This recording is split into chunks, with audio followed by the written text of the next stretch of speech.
Saudari-saudara terkasih, hidup kita adalah anugerah Tuhan. Tuhan sebagai pemberi anugerah kehidupan ini, Dialah pemilik kehidupan kita. Tuhan menantikan buah-buah yang baik dari kehidupan yang Ia anugerahkan kepada kita.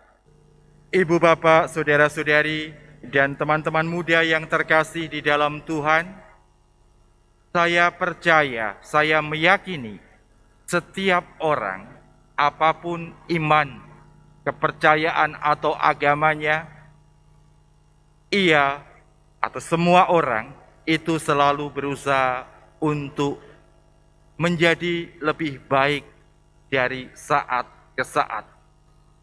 Ajakan pertobatan yang diserukan oleh Tuhan itu senantiasa dihidupi oleh setiap orang yang sungguh-sungguh bertanggung jawab akan hidupnya. Bertobat berarti berusaha menjadi baik. Namun masalahnya adalah, apakah ukuran baik itu? Berbeda-beda. Di dalam bacaan yang kedua dari surat Rasul Paulus kepada jemaat di Korintus, kita mendengarkan sesuatu yang mungkin mengejutkan. Mengejutkan karena apa? Mengejutkan karena mungkin apa yang dikatakan oleh Rasul Paulus itu mengoreksi orang yang berpikir, yang beranggapan, yang berpendapat, yang percaya bahwa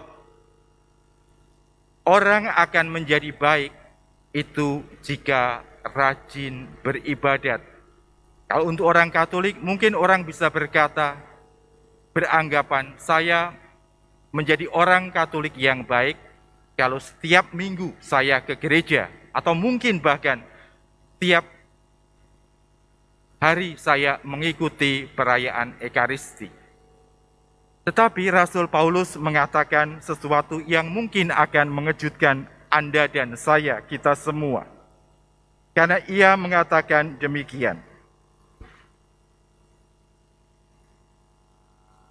Mereka semua makan makanan rohani yang sama dan minum dari minuman yang rohani yang sama.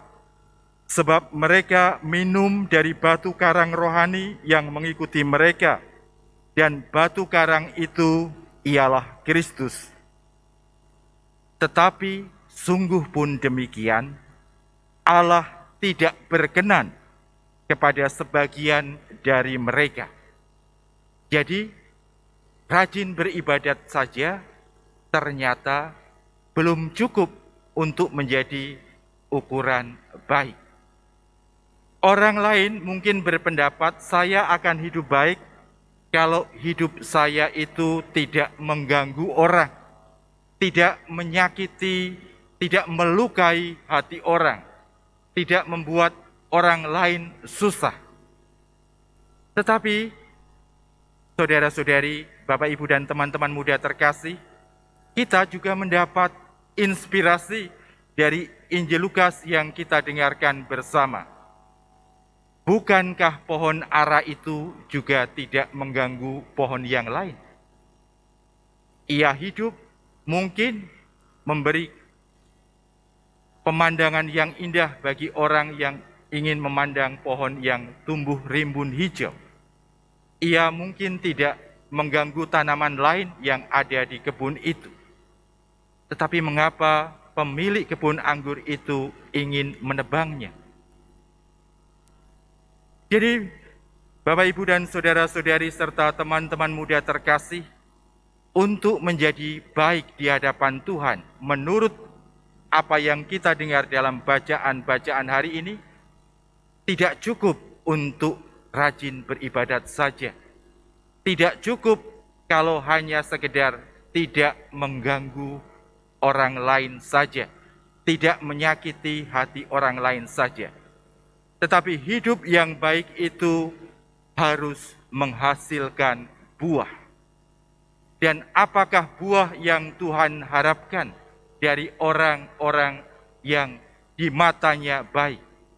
Buah yang diharapkan kita dengarkan dari bacaan yang pertama tadi adalah kesiapsediaan untuk menjadi perpanjangan tangan kasih Tuhan, memberikan kebebasan bagi orang-orang yang tertindas, memberikan penghiburan untuk orang-orang yang susah, menjadi perpanjangan tangan Tuhan untuk melakukan karya kasih-Nya. Segala perbuatan baik tidak menyakiti orang, tidak melukai hati orang, tidak merugikan orang. Juga menghadiri perayaan Ekaristi, berdoa secara rajin, itu memang perlu. Namun itu saja rupanya tidak cukup.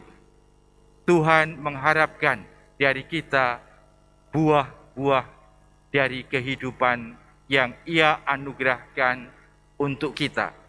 Dan buah itu adalah menjadi tangan Tuhan untuk menyentuh orang yang mungkin butuh kita sapa, memberikan belas kasih kepada mereka yang merindukan cinta kasih, memberikan makanan mungkin kepada mereka yang lapar, atau bahkan hanya seteguk air bagi mereka yang kehausan.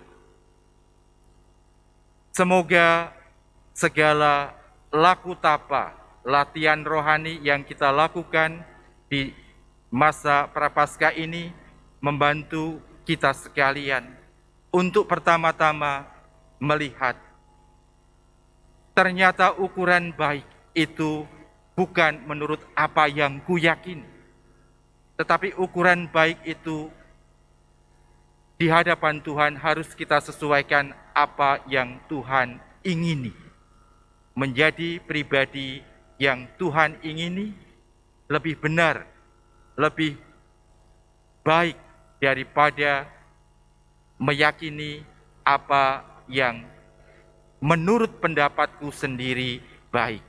Yang kedua, yang baik di hadapan Tuhan itu adalah berbuah, dan buah itu adalah kasih kepada sesama. Semoga pertobatan dan upaya pertobatan kita memampukan kita sedikit demi sedikit, perlahan-lahan untuk mampu menjadi pribadi yang berbuah. Jika hidup kita saat ini kita temukan belum berbuah, Tuhan masih memberi kesempatan.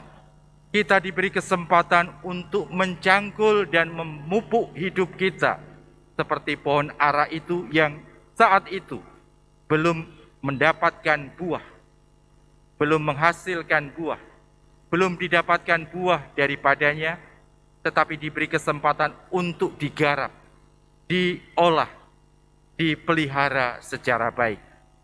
Berkat Tuhan menyertai dan memberkati upaya niat baik saudara-saudari untuk menjadi baik di hadapan Allah dan juga merawat, memelihara kehidupan saudara-saudari sekalian sehingga menghasilkan buah yang Tuhan harapkan.